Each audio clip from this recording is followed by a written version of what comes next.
Assalamualaikum warahmatullahi wabarakatuh. Pada kesempatan kali ini akan membahas yaitu kisi-kisi PTS Matematika Wajib kelas 10 semester genap, yang mana akan dibahas soal-soal terkait fungsi komposisi dan fungsi inverse serta trigonometri. Baik, langsung saja kita ke soal yang pertama. Soal yang pertama yaitu berkaitan dengan materi fungsi komposisi. Diketahui rumus fx sama dengan 2x dikurang 1 dan gx sama dengan x kuadrat ditambah 2.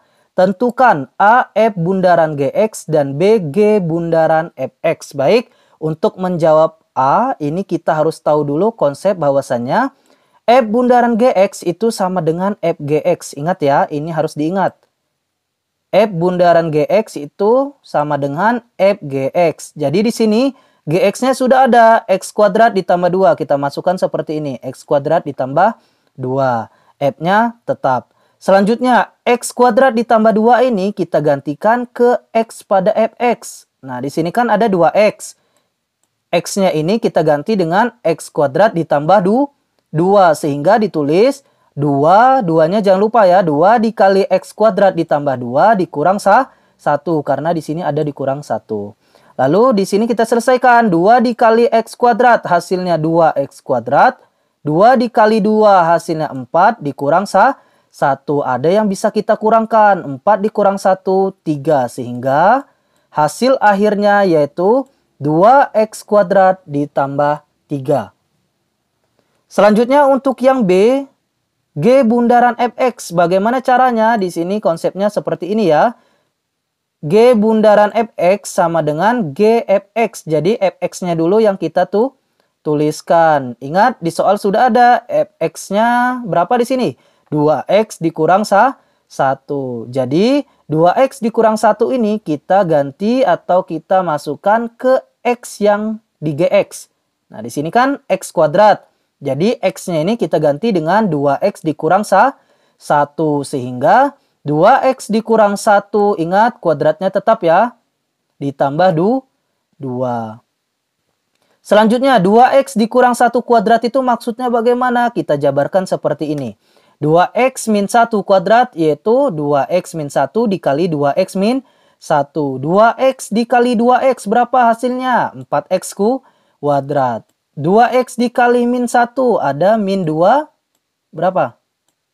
Oke, di sini ya ditulis min 2x. Kemudian min 1 dikali 2x sama ya hasilnya min 2x. Min 1 dikali min 1 positif 1. Kenapa di sini langsung ditulis negatif 4x? Karena negatif 2x dikurang 2x itu hasilnya negatif 4x. Jadi kita tulis di sini 4x kuadrat dikurang 4x. Ditambah 1, ingat ini masih ditambah 2. 1 ditambah 2, 3. Sehingga hasil akhirnya 4x kuadrat dikurang 4x ditambah 3. Baik, soal selanjutnya masih berkaitan dengan fungsi komposisi, tapi soalnya berbeda.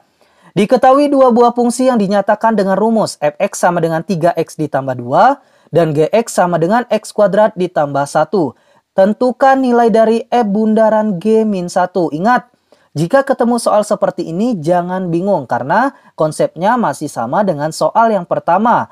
Jadi di sini kita mencari f bundaran gx-nya, tapi bedanya nanti di akhir baru kita ganti x-nya dengan min 1. Berikut langkahnya. Jadi ingat ya, masih dipakai konsepnya. F bundaran gx sama dengan f gx, yaitu gx-nya kita tulis di soal x kuadrat ditambah 1. Lalu x kuadrat ditambah 1 ini kita ganti ke x yang di fx. Ingat di sini ada 3 ya. Jadi 3 dikali x kuadrat ditambah 1. Ingat masih ditambah 2 di sini. Jadi ditambah 2. Kita selesaikan. 3 dikali x kuadrat hasilnya 3x kuadrat. 3 dikali 1 hasilnya 3. Jadi di sini ada yang bisa kita jumlahkan. Yang mana? 3 ditambah 2 hasilnya 5. Sehingga 3x kuadrat ditambah 5. Ini belum selesai karena masih f bundaran gx. Jadi x-nya belum kita ganti dengan min 1. Jadi langkah terakhirnya Yang X ini atau X kuadrat ini kita ganti X-nya dengan min 1. Sehingga 3 dikali min 1 kuadrat ditambah 5. Min 1 kuadrat artinya min 1 kali min 1. Negatif kali negatif positif, jadi 1 kali 1 positif 1. Sehingga 3 dikali 1, 3. Kita tulis 3 ditambah 5. 3 ditambah 5 berapa? 8. Jadi ketemu ya. Jangan pusing jika ketemu soal seperti ini.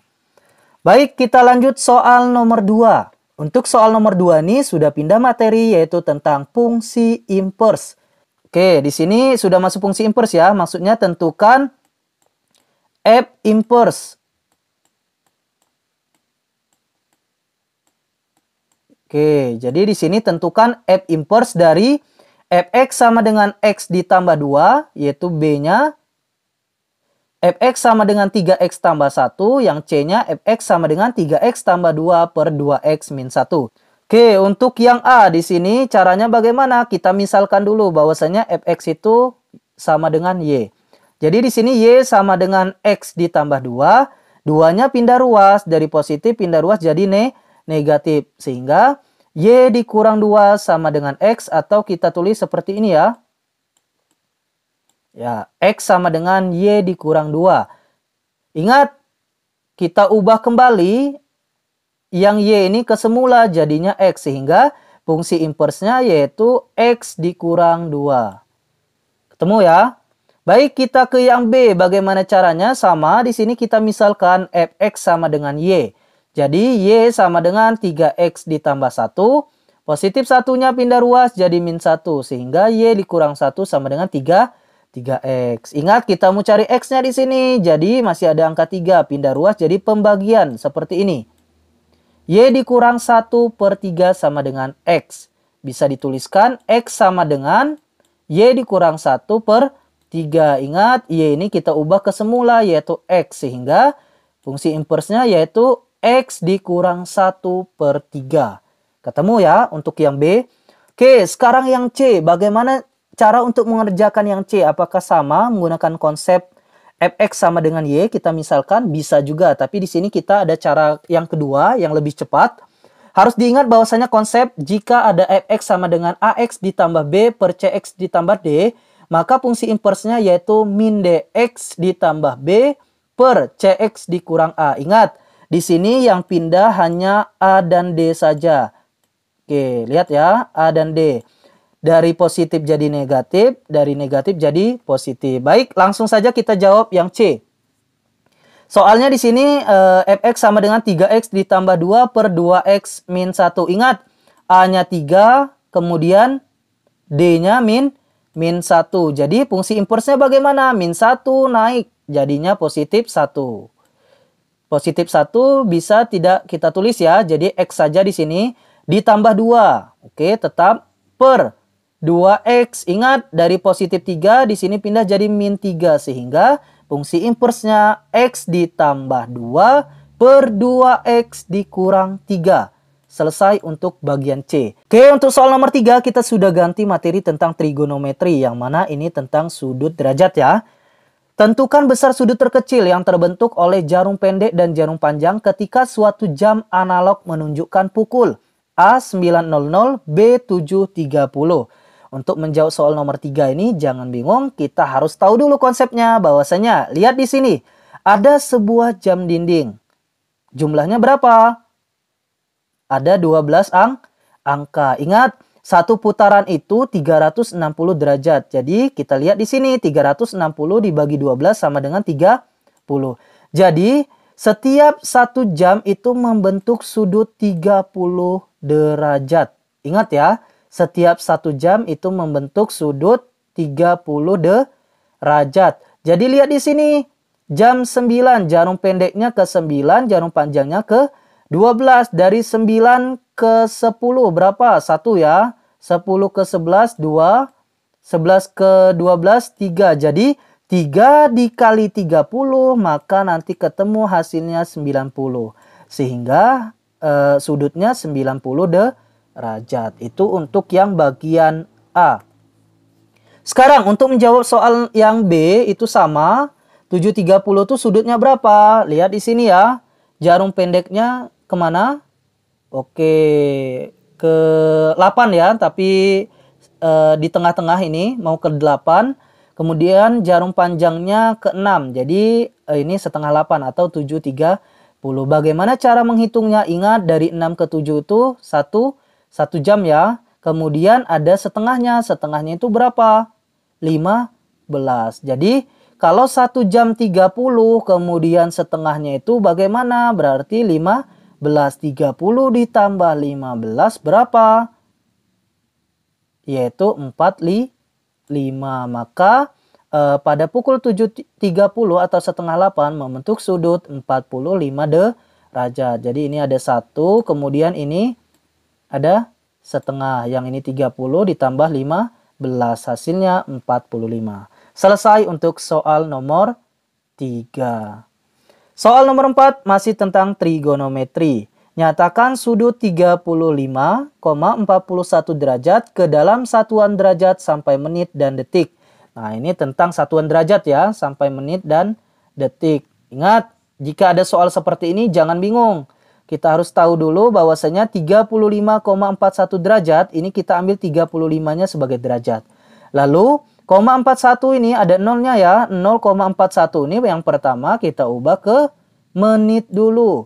1 derajat itu sama dengan 60 menit. Jadi 0,41 kita kalikan 60 menit. Menit di sini disimbolkan dengan tanda petik 1. Seperti ini ya, tanda petik satunya. Oke, kelihatan. 0,41 dikali 60 hasilnya 24,6 menit. Jadi di sini ada 35 derajat ditambah 24,6 menit. Jika 24,6 ini kan ada koma. Jadi yang koma ini memungkinkan kita ubah ke detik. Sehingga di sini kita tulis 35 derajat, 24 menit, komanya 0,6 ya. 0,6, 1 menit itu berapa detik? 60 detik. Jadi 0,6 kita kali dengan 60 detik. Detik di sini disimbolkan petik 2 ya, tanda petik 2. 0,6 dikali 60 hasilnya berapa? 36. Jadi 35 derajat, 24 menit, 36 detik. Jadi di sini kita tulis seperti ini hasil akhirnya. 35 derajat, 24 menit, 36 detik. Baik, kita lanjut ke soal nomor 5 yaitu nyatakan ukuran sudut berikut dalam bentuk derajat. Ingat, di sini awalnya putaran, kemudian ini dari bentuk radian. Kita jawab yang A. Untuk menjawab yang A, kalian sudah tahu konsep bahwasanya satu putaran itu kan 360 derajat. Sedangkan ini pertanyaannya 2/3 putaran. Langsung saja kita kalikan dengan 360 derajat. Kalian langsung kalikan bisa. 2 kali 360 hasilnya berapa? 700. Berapa? 2 dikali 360, 720. 720 dibagi 3 hasilnya 240. Atau bisa juga 360 dibagi 3 itu berapa? 120. 120 dikali 2 bisa hasilnya sama yaitu 240 derajat. Ketemu ya untuk yang A. Sekarang yang B. Jika dalam bentuk radian mau ke derajat gimana? Ini konsepnya bahwasanya dikali dengan 180 derajat per pi radian. Ingat di sini ada pi radian, ada pi radian kita coret. Berarti kita langsung kalikan 1 dikali 180 dibagi 4 hasilnya 45. Atau 180 dibagi 4 hasilnya 45 dikali 1 bisa sama saja hasilnya 45 derajat. Terserah ya mau cara yang mana tapi nanti hasilnya pasti sama. Soal nomor 6. Ubahlah sudut berikut dalam bentuk pi radian. Sekarang dari derajat kita ubah ke pi radian. Yang A di sini ada 30 derajat. Caranya bagaimana? 30 ingat ya, pi radian itu 180. Langsung saja kita bagi dengan 180.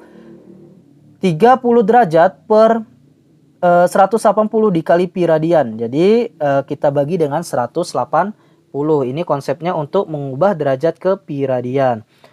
30 per 180 ini bisa kita perkecil, sama-sama dibagi 30. 30 bagi 30 hasilnya 1, kemudian 180 dibagi 30 hasilnya 6 dikali pi radian. Sehingga 1 per 6 pi radian. Oke, yang bagian B sama caranya. 300 per 180 dikali pi radian sama dengan berapa? 300 ini sama-sama kita bagi 60. Hasilnya berapa? 5. Kemudian 180 ini kita bagi juga 60 hasilnya 3. Jadi diperoleh hasilnya 5 per 3 pi radian.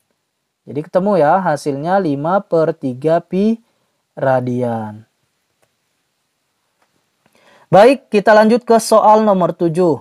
Jika tan alfa sama dengan 1 per 7 akar 15, maka sin alfa dan cos alfa adalah titik-titik. Baik, untuk menjawab soal nomor 7 ini, kita harus tahu bahwasannya tan alfa itu sama dengan depan per samping. Jadi kalau ada 1 per 7 akar 15 atau akar 15 per 7, kita ketahui bahwasannya depannya akar 15, kemudian sampingnya per 7. Jadi di sini ya kita gambarkan segitiganya. Di sini ada sudutnya tan alfa. Kemudian di sini ada bagian depan. Kemudian di sini ini bagian depan, ini samping, ini miring. Ingat depannya udah ada di sini. Berapa depannya? Akar 15. Oke. Kemudian sampingnya yang mana? Sampingnya yang di bawah ya. Yang di bawah berapa tuh? 7. Jadi yang tidak ada apa? Yang sisi miring. Jadi B yang akan kita cari. Jadi di sini diketahui A-nya sama dengan akar 15 dan C-nya 7. B-nya yang kita cari. Bagaimana cara untuk mencari B atau sisi miring ini? Dengan rumus teorema Pythagoras, yaitu AC sama dengan akar dari 15 kuadrat ditambah 7 kuadrat. Akar 15 kuadrat sama dengan 15, jadi akar 15 ditambah 7 kali 7, 49. Sehingga 15 tambah 49, 64. Ingat ya, masih dalam bentuk akar. Akar dari 64 hasilnya 8. Jadi di sini kita ketemu B-nya berapa? 8. Jika sudah ketemu, kita langsung masuk ke rumus. Sin alfa dan cos alfa. Sin alfa depan per miring, depannya tadi berapa? Akar 15, miringnya kita ketemu 8. Jadi akar 15 per 8. Lalu untuk yang cos alfa apa? Samping per miring. Sampingnya berapa tadi? 7. Kemudian miringnya kita ketemu 8. Ketemu 7 per 8. Selesai untuk soal nomor 7. Sekarang kita ke soal nomor 8, yaitu Tina mengukur bayangan sebuah tiang di tanah dan ternyata panjangnya 4,8 meter. Ia lalu mengukur sudut antara ujung bayangan dengan ujung tiang dan hasilnya 60 derajat. Maka tinggi sebenarnya berapa meter? Jadi yang ditanya maka tinggi tiang sebenarnya berapa meter. Baik, untuk menjawab soal ini di sini kita gambarkan dulu ya segitiga. Di sini ada sudutnya berapa? 60. Jadi kita tuliskan dulu 60. Kemudian di sini katanya panjangnya yang bagian C ini ya 4,8. Kita tuliskan 4,8. Lalu yang ditanya tinggi itu yang mana? Yang A ini kita misalkan di sini sebagai X. Oke, jadi di sini ada jika sudutnya di sini maka ini ada depan, ada samping. Kita lihat konsep sin cos tan. Yang depan per samping siapa? Yaitu tan. Ingat ya. Jadi di sini kita tuliskan tan alfa sama dengan tinggi dibagi panjang bayangan. Jadi tingginya tadi yang mana? Yang X ya yang ditanya. Kemudian panjang bayangannya yaitu 4,8. Jadi tan 60 derajat sama dengan tinggi dibagi 4,8. Tan 60 derajat yaitu akar 3 sama dengan tinggi dibagi 4,8. Ini kita kalikan silang jadi pindah. Bahwasanya tinggi sama dengan 4,8 dikali akar 3. Jadi ini pindah ya, jadi perkalian 4,8 dikali akar 3. Sehingga bisa kita tulis 4,8 akar 3 atau 8,3 meter. Nah, akar 3 ini kan 1 sekian. Jadi tinggal kita kalikan, ketemunya nanti 8,3 meter. Jadi ketemu untuk soal nomor 8 ya jawabannya. Jadi caranya seperti ini. Soal nomor 9 yaitu hitunglah nilai dari sin 45 derajat dikali cos 60 derajat ditambah 45 derajat. Jika ada soal seperti ini, kalian tidak perlu khawatir dan jangan bingung, kita selesaikan satu persatu. Nah, di sini kalian harus tahu dulu sudut istimewa trigonometri, yaitu di sini kita ada kenal sin, cos, tan. Jadi kita selesaikan di sini.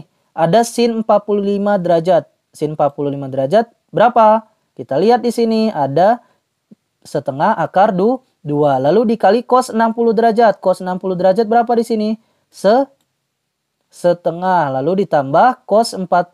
Cos 45 berapa? Setengah akar 2. Ingat di sini ada perkalian penjumlahan. Kita selesaikan dulu yang perkalian. Jadi setengah akar 2 dikali setengah. Ini setengah kali setengah kan 1/4. Akar 2-nya tetap. Oke, selanjutnya kita jumlahkan atau kita tambahkan dengan setengah akar 2. Oke, ini kita samakan penyebutnya ya. Jadi di sini penyebutnya 4. 4 bagi 4, 1. 1 kali 1, 1. Lalu 4 bagi 2, 2. 2 kali 1, 2. Jadi 1 ditambah 2, 3. Makanya 3/4. Nah, di sini salah nulis ya. Harusnya tetap akar 2. Jadi 3/4 akar 2. Ketemu untuk soal nomor 9. Sangat mudah ya. Harus tahu dulu konsepnya dan sudut istimewanya juga harus paham. Jadi sin berapa dan cos berapa, tan berapa itu harus tahu. Oke, sekarang kita ke soal nomor 10 yaitu hitunglah nilai dari A cos 330 derajat, B sin 150 derajat.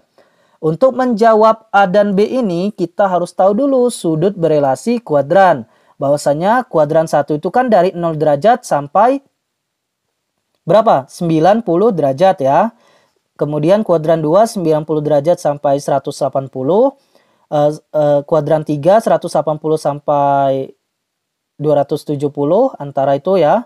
Kemudian untuk kuadran 4 270 dan sampai 360 derajat. Jadi di sini kita harus tahu dulu.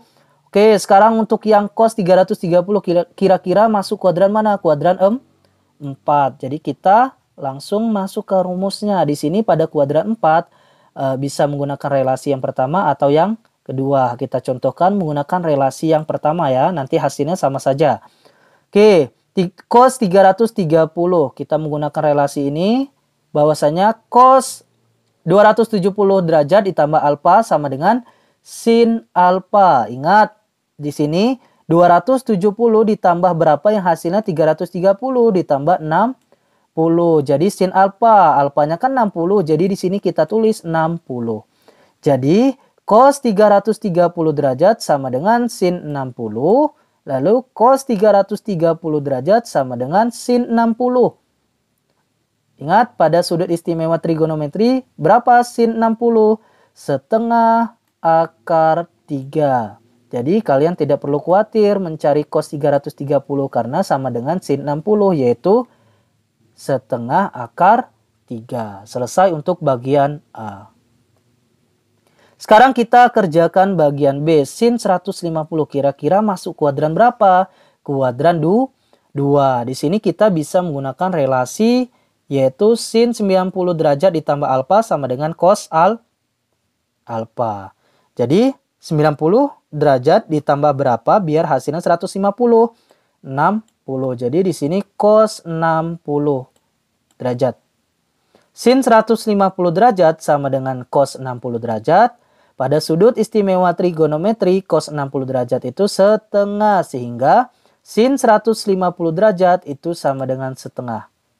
Jadi kita sudah ketemu dan harus tahu dulu konsepnya agar bisa mengerjakan soal-soalnya dengan baik dan benar.